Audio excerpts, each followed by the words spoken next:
distinct honor and privilege to be here before all of you patriots here today. Let's let the world hear us. Now, I only have a couple minutes. Rob asked me this morning even to cut it back a little bit more. But you know the old adage, once you give a lawyer a microphone, all bets are off. I know Rob's getting worried right now, but I'll keep my promise to Rob. It's truly a sad day when we have to gather here to demand that our politicians honor our inalienable right to keep and bear arms. Our rights have never in the history of the United States been under attack like they are today. And it isn't just the Second Amendment, it's all of our inalienable constitutional rights that are under attack. Now, some of you may have heard about Pittsburgh. Pittsburgh passed 3 different ordinances.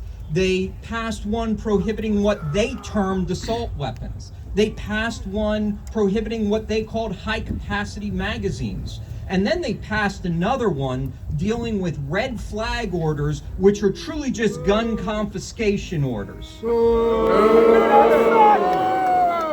We weren't having any of that. We filed suit through Firearm Owners Against Crime, Firearms Policy Coalition. We were supported by Gun Owners of America. A number of organizations all came together and we sued Pittsburgh. We said, we will not have this.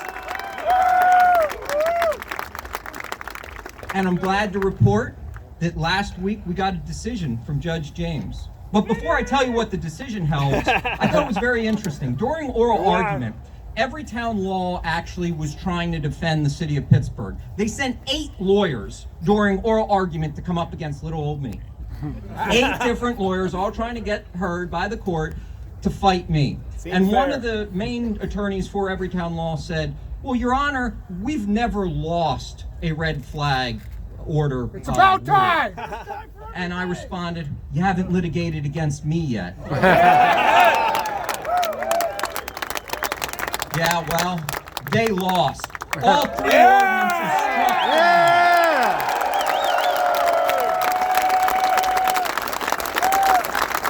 But it didn't end there.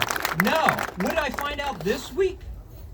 The Chief Executive Officer, Fitzgerald of Allegheny County, and the mayor, Mayor Peduto, have taken action to file an ethics complaint against Judge James for following the law.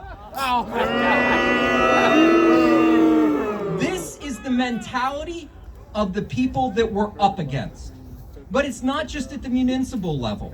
Next week, I'll be in front of the Third Circuit Court of Appeals in relation to a young lady who a decade ago made a false statement on a tax return.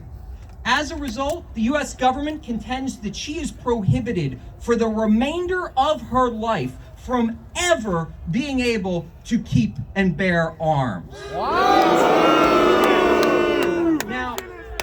Now, I could be wrong. I know with the Common Core educational system that we have today, I may be wrong.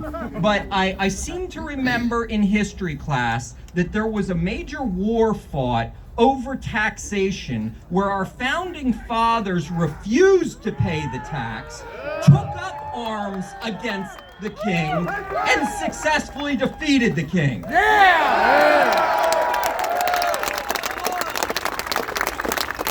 These are the battles we're waging on the front lines, but not everything is litigation.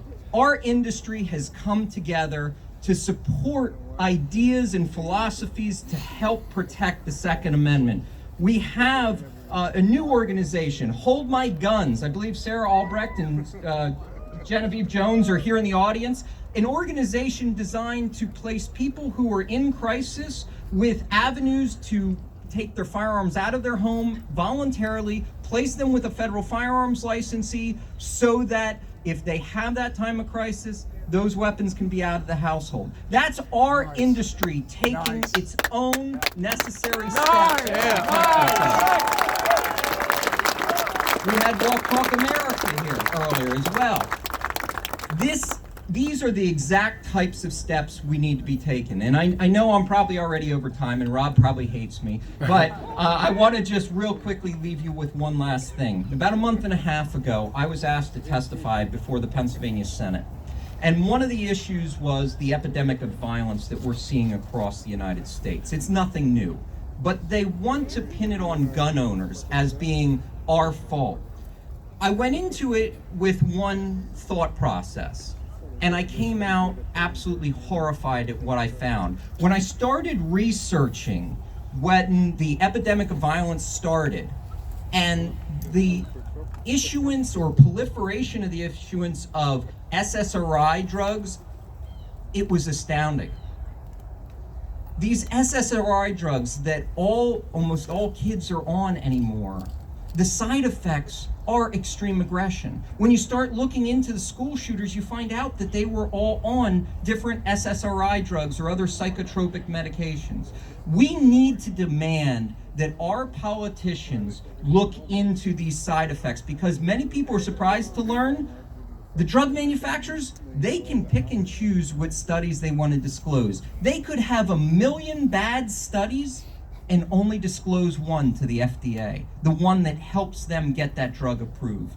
And I don't have time to go over all my research. I'm, like I said, already beyond my time, I'm sure. But what I want you to understand, you need to research this for yourself. You can contact me, I'll send you my testimony before the Pennsylvania Senate, but we need to demand that the pharmaceutical industry be held responsible for the side effects of these harmful drugs. Yeah!